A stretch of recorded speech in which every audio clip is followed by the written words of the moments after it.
Sejarah kontroversial, kutukan 1000 vulva dan 1000 mata Dewa Indra, serta risalahnya dalam Kama Sutra. Tahukah kamu kenapa Indra disebut sebagai Dewa 1000 vulva dan berubah menjadi Dewa 1000 mata? Siapa sangka jika dewa penguasa surga, dewa hujan, dan badai petir tersebut memiliki skandal persetubuhan dengan Ahalya, istri Maharesi Gautama.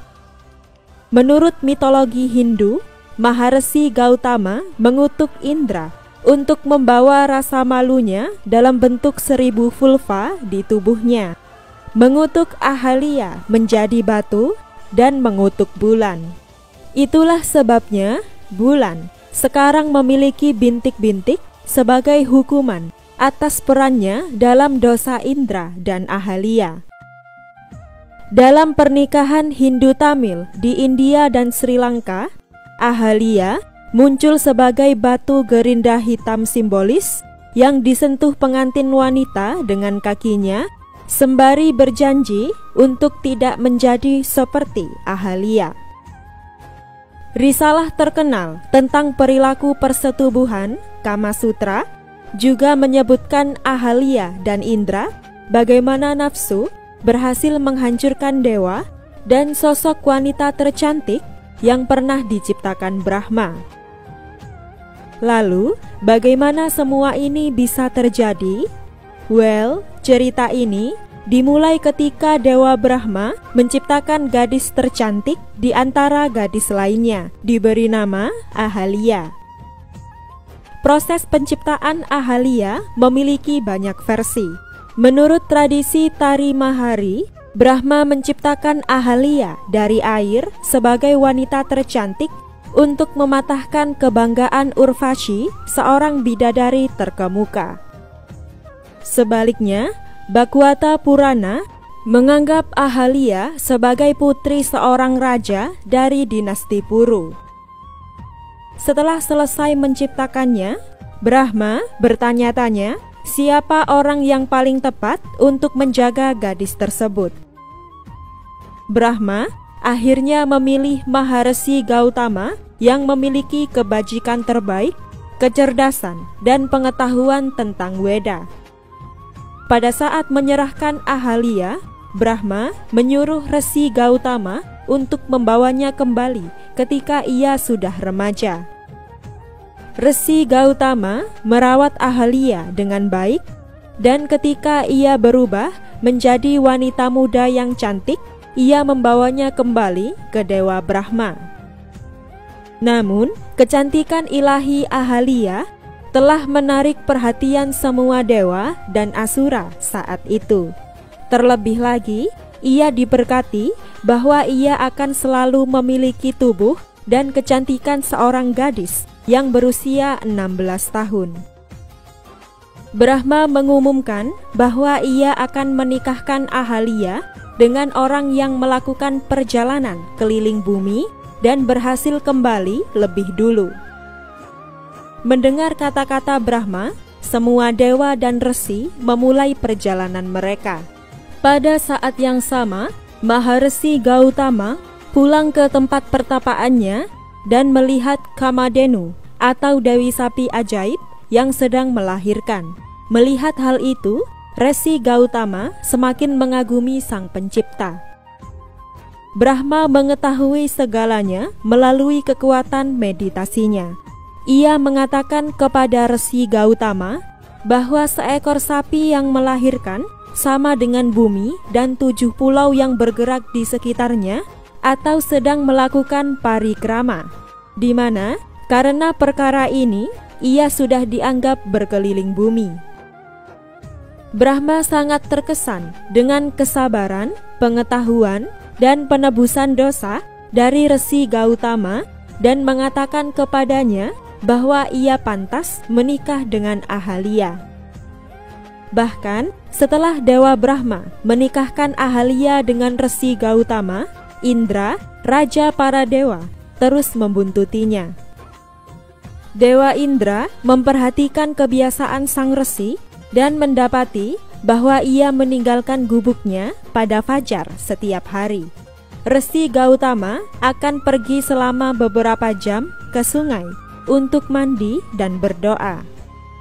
Karena tidak tahan lagi dengan kepedihan cinta, Dewa Indra memutuskan untuk mendapatkan Ahalya dengan tipu muslihat. Indra meyakinkan bulan untuk mengambil bentuk ayam dan membangunkan Resi Gautama jauh sebelum fajar. Mendengar suara ayam berkokok pada pukul 2 pagi, sang resi pergi mandi dan bersuci. Indra turun ke bumi dengan menyamar sebagai Resi Gautama dan diam-diam memasuki gubuk, di mana ia menuntut Ahalya untuk menghabiskan malam dengannya. Ahalya sebagai istri dari seorang resi yang kuat, memiliki kekuatan spiritual dan dapat melihat bahwa pria yang berdiri di depannya bukanlah suaminya, tetapi Dewa Indra yang sedang menyamar. Disinilah Ahalya membuat kesalahan. Ia tersanjung karena Dewa Indra terus memuji kecantikannya, tubuhnya yang indah, menganggapnya begitu menawan dan datang kepadanya untuk meminta cintanya.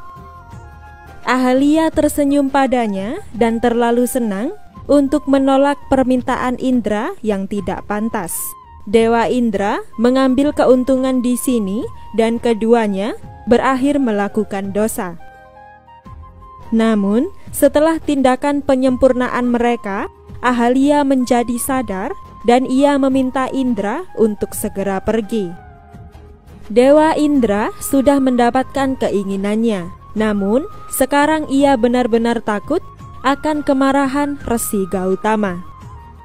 Dewa Indra bergegas keluar, tetapi Resi tiba di gubuk dengan pakaiannya yang masih basah dari bersuci.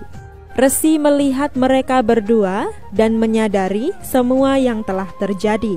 Seperti yang diharapkan, kemarahan meletus di wajah Resi dan ia dengan cepat mengutuk istrinya, Bulan dan Indra. Secara lengkap, kutukan sang resi diungkapkan sebagai berikut. Kesombonganmu membuatmu melakukan kesalahan besar.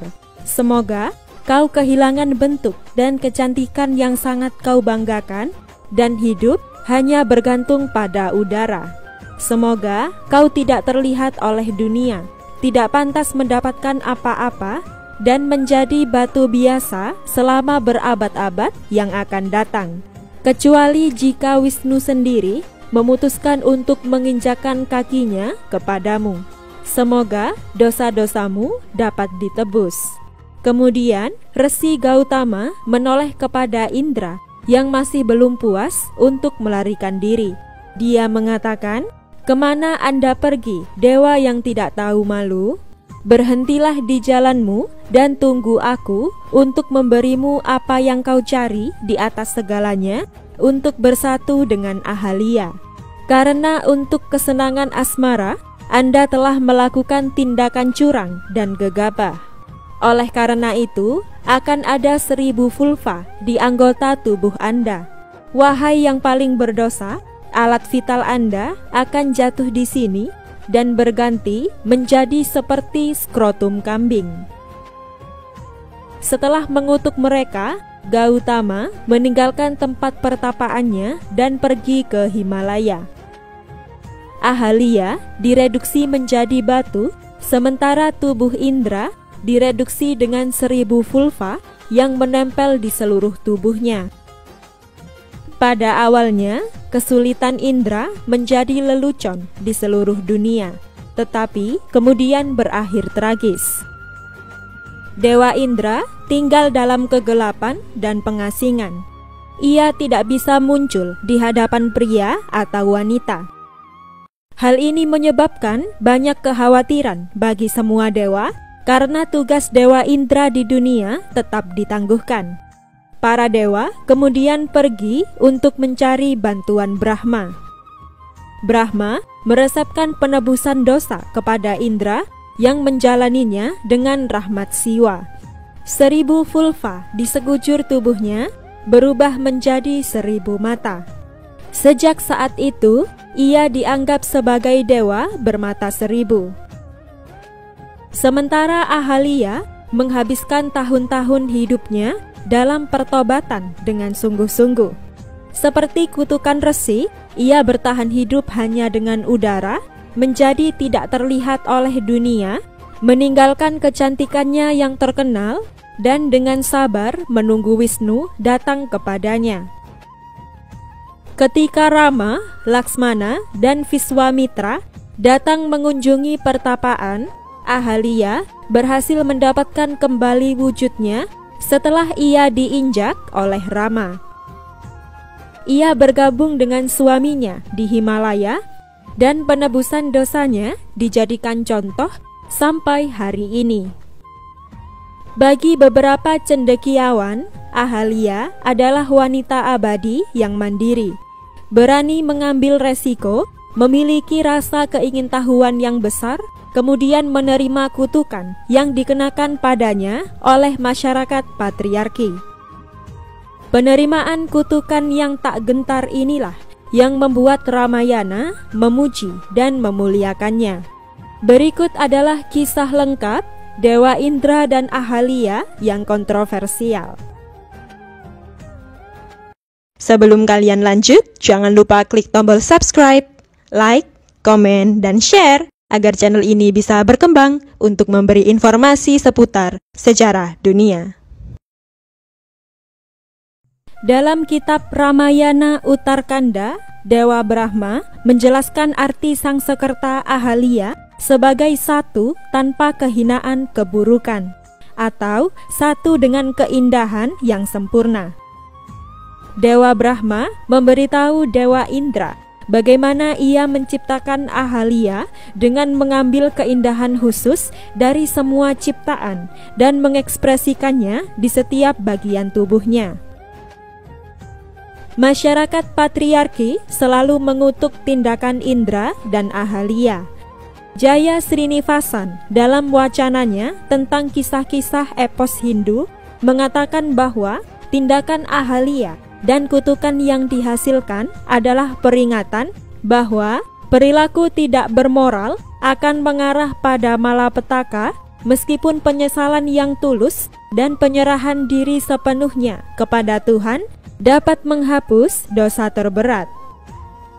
Alasan lain untuk membuat Ahalya abadi dalam kitab suci adalah karena hukumannya sebagai peringatan dan pencegah bagi wanita.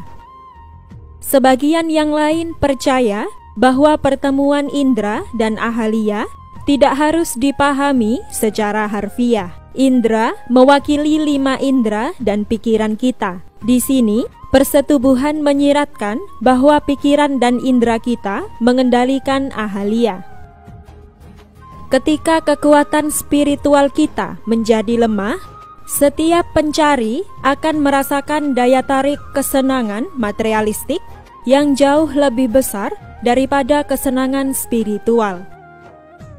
Sehingga Gautama menyarankan Ahalya untuk melakukan lebih banyak penebusan dosa dan pergi untuk pertapaan di Himalaya.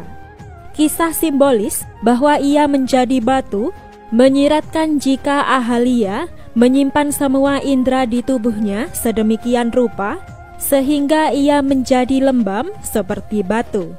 Ahalya melakukan pertapaan yang cukup lama, dan ketika Rama datang, ia menyadari bahwa penebusan dosanya telah selesai. Tempat di mana Ahalya dikatakan telah mempraktikkan penebusan dosanya telah dirayakan dalam kitab suci sebagai tempat suci yang disebut Ahalya Tirta. Namun, lokasi Ahalya Tirta masih diperdebatkan. Menurut beberapa kitab, tempat itu ada di Sungai Godavari, sementara yang lain menyatakan jika tempat tersebut ada di Sungai Narmada. Kuil Ahalya Astan di desa Ahalya dibangun untuk menghormatinya. Bagi mereka yang ingin menarik perhatian wanita dan menjadi tampan seperti Dewa Cinta Kamadewa, Kurma Purana meresepkan pemujaan Ahalya di Ahalya Tirta. Menurut teks, dia yang mandi di tirta tersebut akan menikmati kesenangan dengan bidadari surga. Menurut kalian, apakah poin positif kisah Dewa Indra dan Ahalya dapat diterapkan di zaman sekarang? Tolong beritahu pendapat kalian di kolom komentar. Terima kasih sudah menonton video ini dari awal sampai akhir. Jika kalian suka dengan video ini, jangan lupa klik tombol subscribe, like, komen, dan share agar channel ini bisa berkembang untuk memberi informasi seputar sejarah dunia. Sampai jumpa di video selanjutnya.